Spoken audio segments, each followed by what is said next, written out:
ঋণ শোধ করতে এসেছি। হাত চুরির দায় তোমরা আমার মাকে মেরেছিলে,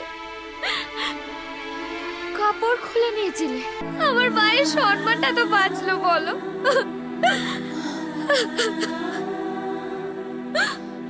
এসব তুই কি করলি অঞ্জলি? কি বলছো তুমি সমু দাদা? তোমরা যদি আবার আমার মাকে মারতে। অঞ্জলি মায়ের সম্মান রক্ষা করতে পেরেছিল, কিন্তু নিজেকে বাঁচাতে পারেনি। বিয়ের 2 মাস বাদে গায়ে আগুন লাগিয়ে আত্মহত্যা করেছিল। সমুদা, সমুদা আছেন? সমুদা, আমি অর্জুন। আছেন সমুদা? আরে অর্জুন যে, এসো এসো এসো, ভেতরে এসো এসো। না, আজ আর ভিতরে যাব না। কি ব্যাপার, কিছু বলবে? হ্যাঁ, একটা কথা বলার ছিল আপনাকে। বলো। আপনার হসপিটালের ব্যাপারে দেখানো স্বপ্নগুলো আমাকে বেশ উত্তেজিত করে দিয়েছিল জানেন। ভেবেছিলাম ভগবানের দূত হয়ে আপনি এসেছেন, কিন্তু আপনার মতো একজন প্রতিষ্ঠিত ডাক্তার তার মায়ের মতো একটা মানুষকে বিনা প্রমাণে চোরের অপমান দিয়ে তার কাপড় খুলে দিতে পারে, এটা শুনে আমার এইটুকুনি মনে হয়েছে জানেন, আপনি যাই হন না কেন, আপনি মানুষ হতে পারেন না। আপনার হসপিটাল আমার লাগবে না। আমরা মরে বাঁচব, কিন্তু আপনার মতো একটা মানুষের কাছ থেকে আমি কোনো সাহায্য নেব না, কোনো সাহায্য না। কিন্তু আপনি নাকি মাসিকে মা বলতেন, বলতেন তো? তাহলে পারলেন নিজের মাকে চোরের বদনাম দিয়ে তার কাপড় খুলে নিতে, গায়ে হাত তুলতে? পারলেন আপনি? আমি তো মাসিকে মারিনি। ও তাই বুঝি? আপনি কিনা আবার হার্টের ডাক্তার, হার্ট স্পেশালিস্ট। মানুষের হৃদয়ে স্পন্দন বোঝেন আপনি। ইম্পসিবল।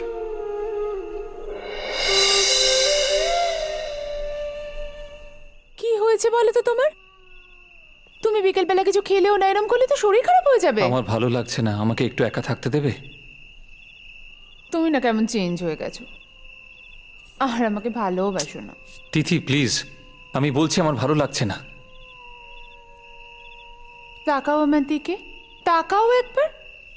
আমি তোমাকে এখন এমন একটা গুড নিউজ দিতে পারি যেটা দিলেই তোমার মন ভালো হয়ে যাবে, কিন্তু দেবো না। কারণ আগে বলো, আমি যদি গুড নিউজটা দিই তাহলে তুমি আমায় কি দেবে? Good news? আর কি গুড নিউজ দেবে তুমি আমাকে? গুড নিউজটা হলো আমি আমার সোনার হারটা পেয়ে গেছি।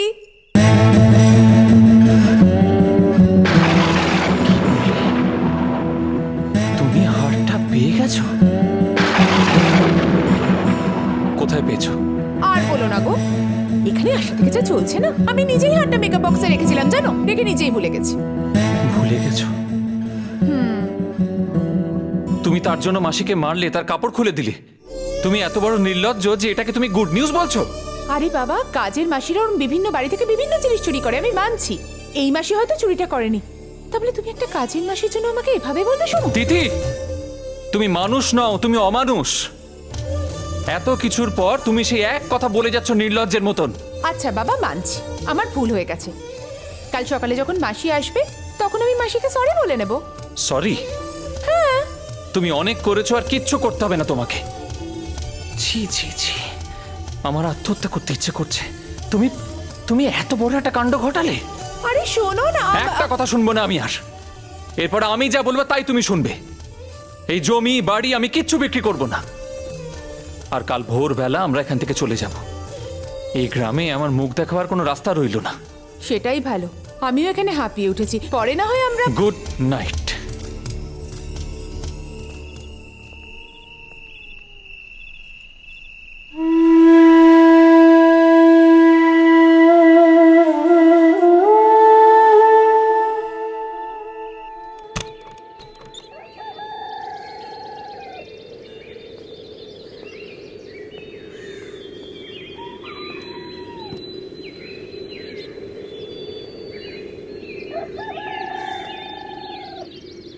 মা, ওটা অঞ্জলি দিদি না? হ্যাঁ তো।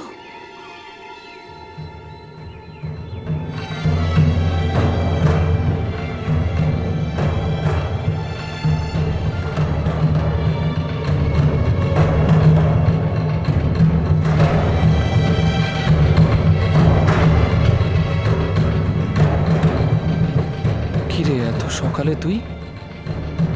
আমি অপেক্ষা করছিলাম এই বাড়ির দরজাটা কখন খুলবে। আর এসব সিঁদুর মেখে ব্যাপার কি? আমি আমার মায়ের ঋণ শোধ করতে এসেছি। হাত চুরির দায় তোমরা আমার মাকে মেরেছিলে, কাপড় খুলে নিয়েছিলে।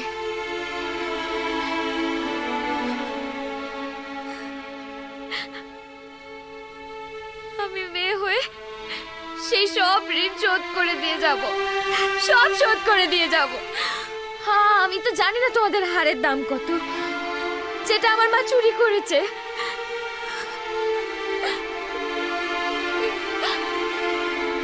এই নাও, এই সব তোমরা রাখো, সব রাখো তোমাদের কাছে।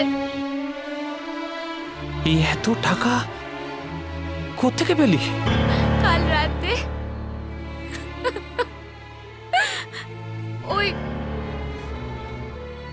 ওই ভুবন ঠাকুরকে আমি বিয়ে করে নিয়েছি।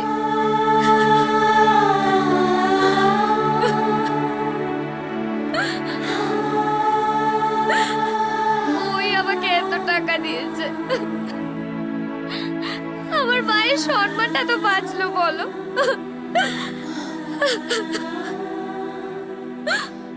এসব তুই কি করলি অঞ্জলি?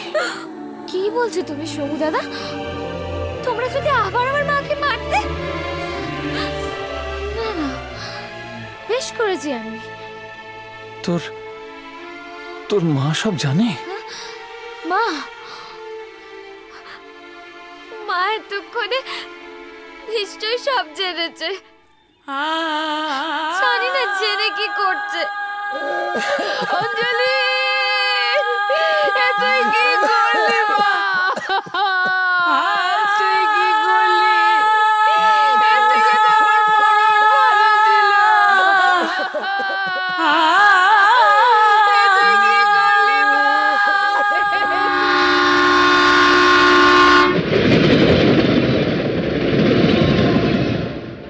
হ্যাঁ,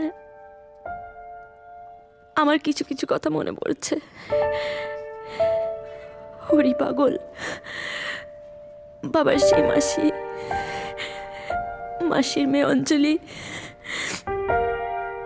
এবার বলো, এখনো তুমি তোমার বাবাকে হেট করো?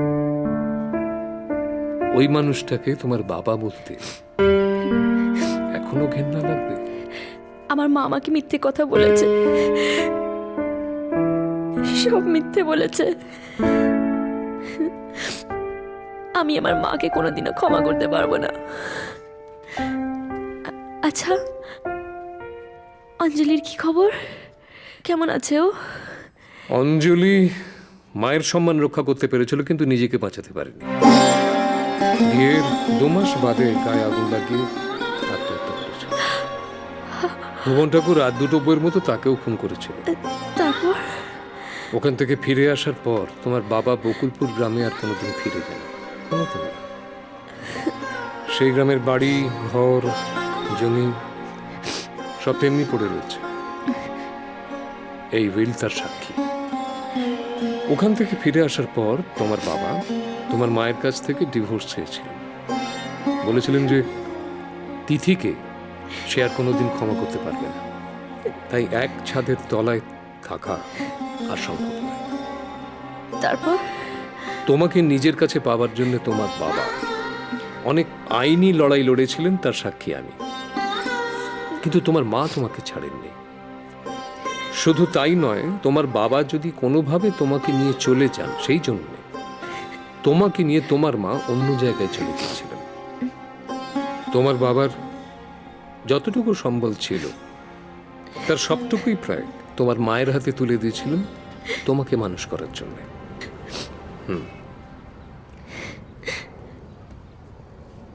আমি আমার বাবার কাছে যেতে চাই আজই, প্লিজ। সেটা কি করে সম্ভব? আজকে তোমার জন্মদিন, তোমার পার্টি। না, আমি আমার বাবার কাছে যেতে চাই। এটাই হবে আমার best birthday gift. Please uncle, please. বেশ, কিন্তু এখান থেকে প্রায় 35 কিলোমিটার দূরে। আমি যাব। তোমার ফোন।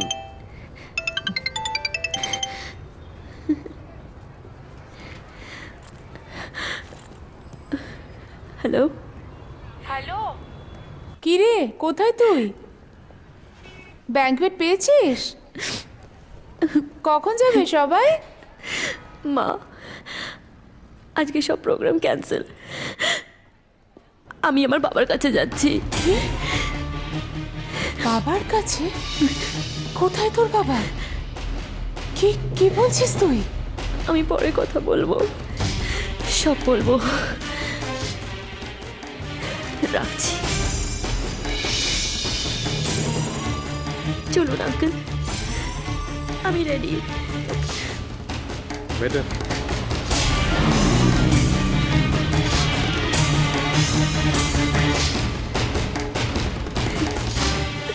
হাই হাই দাদু। হাই হাই দিদি ভাই। আমি আমার মায়ের ঋণ শোধ করতে এসেছি।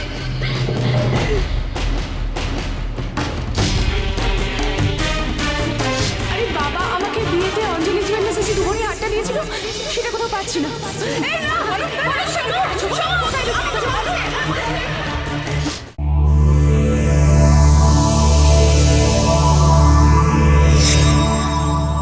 এরকম আরো অনেক সিনেমা দেখতে হলে ডাউনলোড করুন ক্লিক অ্যাপ।